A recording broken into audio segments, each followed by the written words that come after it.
Let's look at our second example from section 5.6. Part A. Part A, let's look at maybe a trig function. The integral from 0 to pi over 3 of secant of theta squared d theta. Alright, let's see. What will I do here? Well, what do we do if we're trying to find an antiderivative of, say, like this function right here? Is it simply a power of x or a power of theta? No, it's a trig function. Okay? And can I think of what do I take the derivative of to give me that secant squared? What do I take the derivative of to give me secant squared? Well, that's just tangent. So I'm going to say that's tangent of theta. And what do I need to do? Consider my limits of integration from 0 to pi over 3.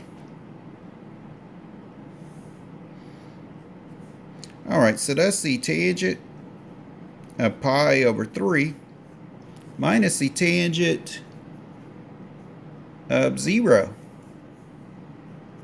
Well, let's think about the tangent of pi over 3. Unit circle time. Not move that too far over. Unit circle time here. On my unit circle. Think of pi over 3. What is your ordered pair you have right there at pi over 3? It's 1/2 comma square root of 3 over 2. And that's the cosine and that's the sine. So isn't tangent sine over cosine? So wouldn't it be square root of 3 over 2 over 1/2? So I'm going to call that square root of 3 over 2 over 1/2 here. Minus, what's the tangent at 0? Think at 0 radians. Isn't it the point 1 comma 0? And your sine over your cosine is 0 over 1. Again, just going back to the unit circle. Tangent is sine over cosine.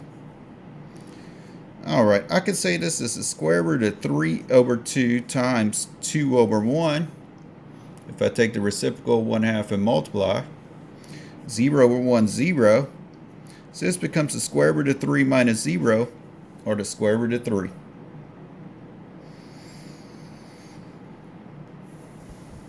How about B?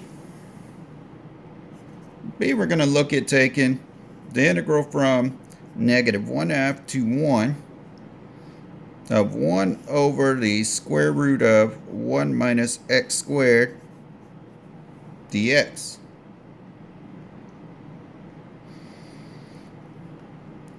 Well, let's find an antiderivative of that. Oh, that's a formula I had to memorize. What is that formula? That is the inverse or arc sine of x. That's the inverse of the arc sine of x. We need to run that for negative 1/2 to 1. So that's the inverse or arc sine evaluated at 1 minus the inverse or arc sine of negative 1/2. Now what does this mean? This means I'm looking for the angle between negative pi over 2 and pi over 2 whose sine is 1. Where is the angle on the unit circle? On the unit circle here. If this is negative pi over 2 and this is pi over 2, where is the angle including negative pi over 2, including pi over 2, and all between here, whose sine is 1? Wouldn't that be up here? Isn't that the point 0, 1? So my sine function is 1 there. So what angle was that? Pi over 2. So this is going to be pi over 2 minus. What does this mean? The angle whose sine is negative 1/2, but it has to fall in this region. The angle sine is negative 1/2 is right here. This angle. Because remember that's the point square root of 3 over 2 negative 1/2. So we have an angle whose sine is negative 1/2 there. What angle is that? Negative pi over 6.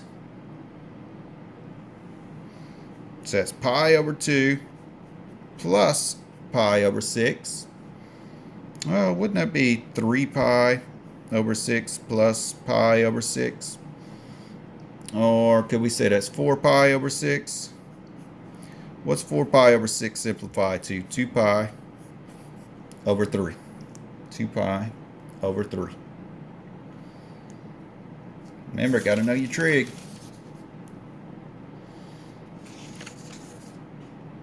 C. Or you know what? Let's not call this C. Let's just call this example. Find the area under the curve. Find the area under the curve. F of x is equal to 1 over x. F of x is equal to 1 over x over the interval. Over the interval. Let me put this in focus here. Over the interval from 2 to 3.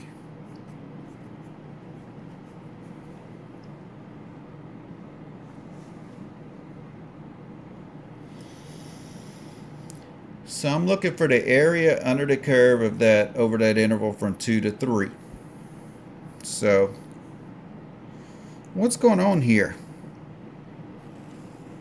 If I look at this function, that's a reciprocal function, looks something like this. I'm looking from 2 to 3, the area under this curve.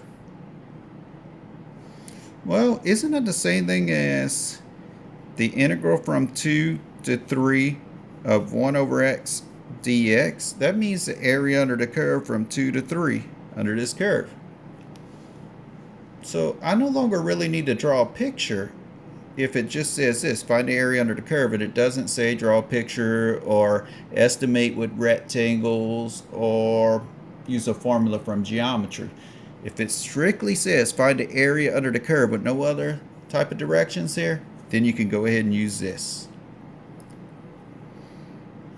Alright, what's the antiderivative of 1 over x? Natural log of the absolute value of x. We need to run that from 2 to 3.